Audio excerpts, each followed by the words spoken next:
अयोध्या में फिर आमने सामने होंगे अखिलेश यादव और सीएम योगी आदित्यनाथ। अयोध्या पर होगी पूरे देश की नजर। क्या राम के नाम पर फिर बिछेगी बिसात? अवधेश प्रसाद की जान को खतरा? छावनी के पीठाश्वर का बयान हुआ वायरल।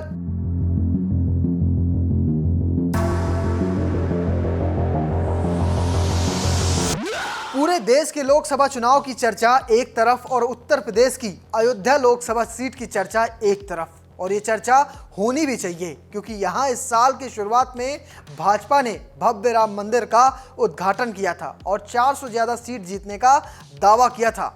और जब लोकसभा चुनाव के परिणाम आए तो हर कोई चौंक गया। न एनडीए 400 सीट पार कर पाई और न ही भाजपा अयोध्या की फैजाबाद लोकसभा सीट जीत पाई। फैजाबाद सीट को सपा के अवधेश प्रसाद ने जीता और फिर क्या पूरे देश में इसकी चर्चा होने लगी। सोशल मीडिया में तो मानो तूफान आ गया। कुछ लोग अयोध्या के लोगों का बायकॉट करने की बात कर रहे हैं तो कुछ लोग इसे धर्म से आगे बढ़कर मुद्दों की राजनीति बता रहे हैं। ये तो बात हो गई चुनाव की, लेकिन चुनाव के बाद जिसकी चर्चा है वो हैं अवधेश प्रसाद, जिन्होंने फैजाबाद से जीत दर्ज की है। सवाल ये है कि अवधेश प्रसाद चुनाव कैसे जीते, तो चलिए आपको बता देता हूं कि अवधेश प्रसाद ने 5 में से 4 विधानसभा जीती हैं।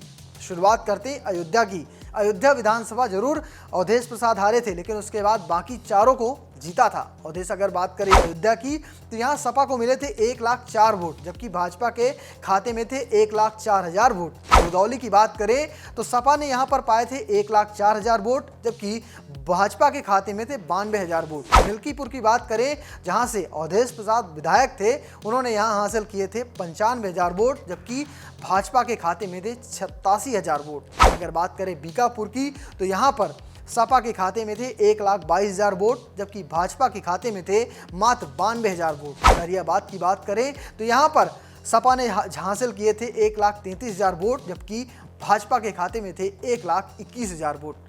इन्हीं बढ़त के दम पर अवधेश प्रसाद ने 54,000 से ज्यादा वोटों से भाजपा को मात दी है। लेकिन इस वक्त एक खबर है और उसकी चर्चा भी सबसे ज्यादा हो रही है, वो ये है कि अवधेश प्रसाद मौजूदा समय में मिल्कीपुर से विधायक हैं। सांसद बनने के बाद उन्हें एक सीट तो छोड़नी ही पड़ेगी। अब खबर है कि अवधेश प्रसाद विधायक ही छोड़ सकते हैं। ऐसे में जल्द ही मिल्कीपुर से उपचुनाव हो सकते हैं। मिल्कीपुर अयोध्या में आती है और अयोध्या में चुनाव एक बार फिर से चर्चा का विषय बन सकता है। इस बार सपा ने अयोध्या में बड़ा दांव खेला था। अयोध्या एक सामान्य सीट थी, लेकिन सामान्य सीट पर दलित उम्मीदवार उतारकर अखिलेश यादव ने बाजी मारी थी। अब एक बार फिर से मिल्कीपुर में अवधेश प्रसाद के बेटे अमित प्रसाद चुनाव लड़ सकते हैं, इसकी खूब चर्चा है। अगर ऐसा होता है तो क्या अखिलेश यादव कोई बड़ा दांव खेलेंगे? जब बात विधानसभा की आती है तो विधानसभा में अखिलेश यादव बनाम सीएम योगी देखने को मिलेगा, क्योंकि जब लोकसभा था तब डबल इंजन था, लेकिन अब योगी की सीधी लड़ाई अखिलेश यादव से होगी। तो अब देखना दिलचस्प होगा कि अब की बार अयोध्या की इस मिल्कीपुर विधानसभा में कौन मारेगा बाजी। फिलहाल आपकी जो भी राय है कमेंट बॉक्स में जरूर दीजिएगा और हाँ, पेज को फॉलो करना, चैनल को सब्सक्राइब करना बिल्कुल मत भूलिएगा। धन्यवाद।